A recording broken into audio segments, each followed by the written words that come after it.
आजको हाम्रो दोस्रो दिन अब यो हाम्रो के अरे लोकल टुरिस्ट गाइडको दोस्रो दिन फिजिकल फिल्ड भिजिटको दोस्रो दिनमा चाहिँ हामी आज रामग्राम भन्ने ठाउँमा जाँदैछौँ पहिला होइन। अनि हाम्रो साथीहरू हुनुहुन्छ अलिकति साथीहरू उहाँ चाहिँ परासीमा भेटेर हामी रामग्राममा जाँदैछौँ।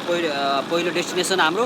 त्यसपछि भवानीपुर, बरिमाई, कन्यामाई मन्दिरहरू, लुम्बिनी अनि लुम्बिनी बिहार क्षेत्र र मायादेवी क्षेत्रमा चाहिँ हाम्रो अन्त्य हुनेछ आजको भिडियो। अनि पक्कै पनि तपाईँहरूलाई मनपर्छ होला, हेर्दै गर्नु होला है।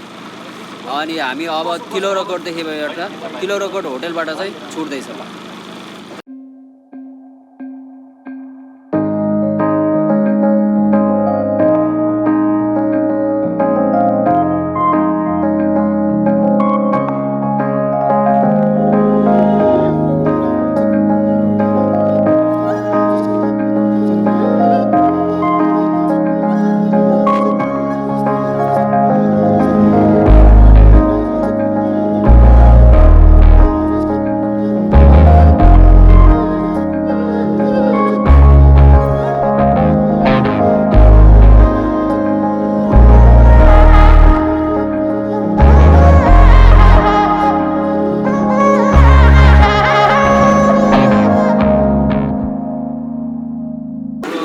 लुम्बिनी क्षेत्र आयो यो होइन, यो लुम्बिनी क्षेत्र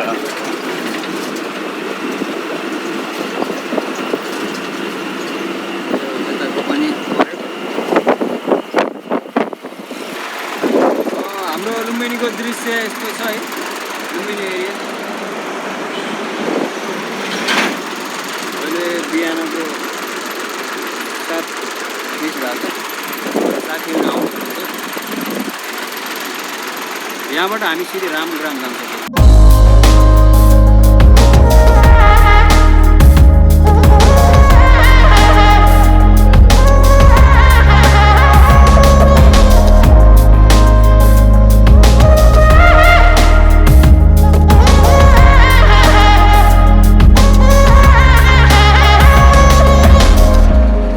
हामी रामग्राम भन्ने ठाउँमा आइन्छ।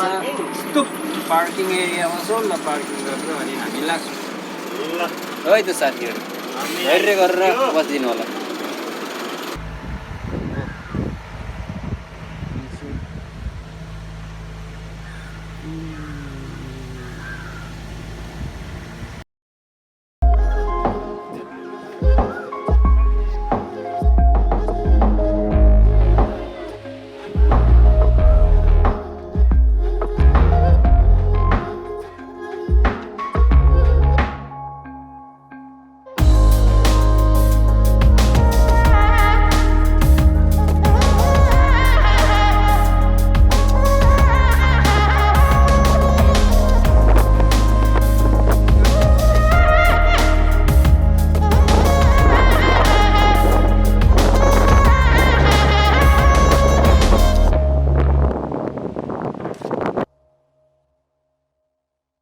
राम राजाले स्थापना गरे भने रामग्राम पुल वृक्ष वंश चाहिँ अब के भन्नु, पुलको लेप लगाएर उनीहरूले नयाँ जीवन पाएर राज्य स्थापना भएको हुनाले पुलियो नाम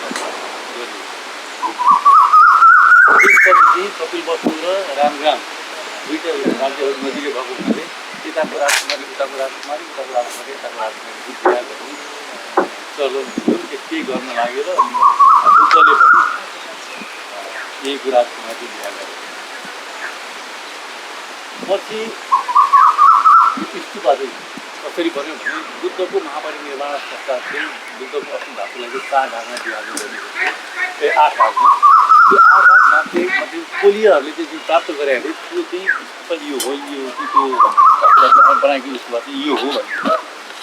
पछि 3rd सेन्चुरी BC-मा इम्पेरियर अशोक आउँदाखेरि उनले चाहिँ 7वटा स्तूपको चाहिँ त्यो अस्ति धातु निकालेर 84,000वटा स्तूप बनायो अरे। यो पनि यसलाई पनि निकालेर बनाउनुको लागि आउँदाखेरि यसलाई चाहिँ नागले संरक्षण गरेर बसेको थियो। अब नाग भनेको साँच्चै नाग थियो कि अब नागराज भन्ने कोही व्यक्ति जो पुजारी थियो त्यो अर्को पाठ हो। अनि उनले त्यसलाई मैले जसरी त्यस्तो तरिकाले त्यो पूजा गरेको थिएँ, उपासना गरेको थिएँ, तपाईँले पनि त्यस्तै गरी गर्नु सक्नुहुन्छ पनि लिएर जानु होइन भने तपाईँलाई अनिष्ट हुन्छ नलाग्नु भनेपछि उनले छोएन नि त यो चाहिँ जस्तो छ त्यस्तै नै छ भन्ने विश्वास गरिन्छ।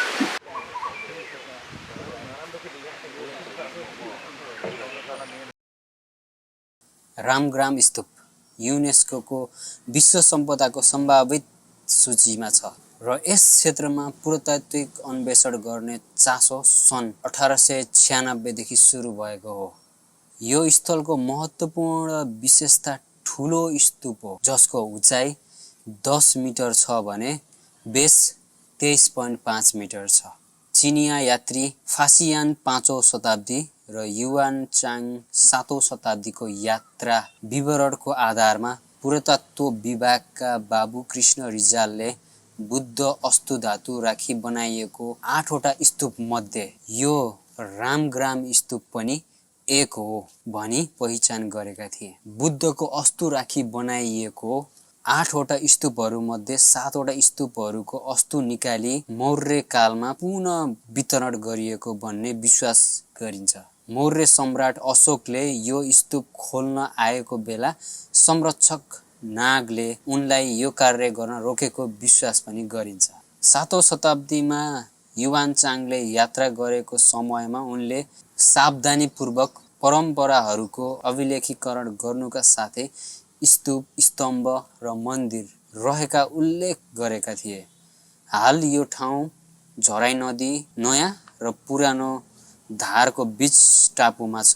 जमिनको सतहमा सन् 1997 र 1999 मा भूभौतिक सर्वेक्षण गरिएको थियो।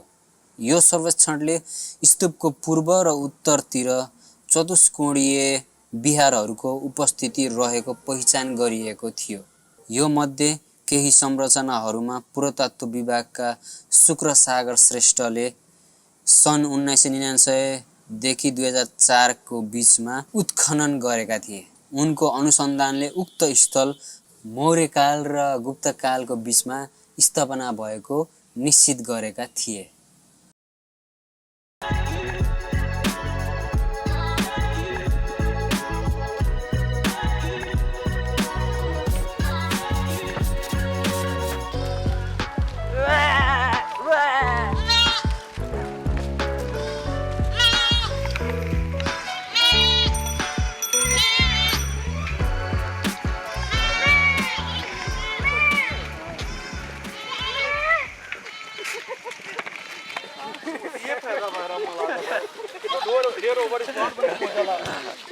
मजा आउँछ कि बोले त कुमलमै चल दिन्छ यो यसले त मार्छ। हामी चाहिँ हल्का रामग्राममा एक्सप्लोर गरेर यताउति हामी भिजिट गऱ्यौँ, तपाईँले देख्नुभयो पक्कै पनि। त्यसपछि चाहिँ हामी फेरि नेक्स्ट हाम्रो डेस्टिनेसन नेक्स्ट डेस्टिनेसन के रहेछ हेरौँ है त एकैछिन। हाम्रो डेस्टिनेसन सायद भवानीपुर भन्ने ठाउँ होला। भवानीपुरमा जाँदैछौँ। आई होप सो है, अब के हो त्यहीँ गएर थाहा हुन्छ कुन ठाउँ हो।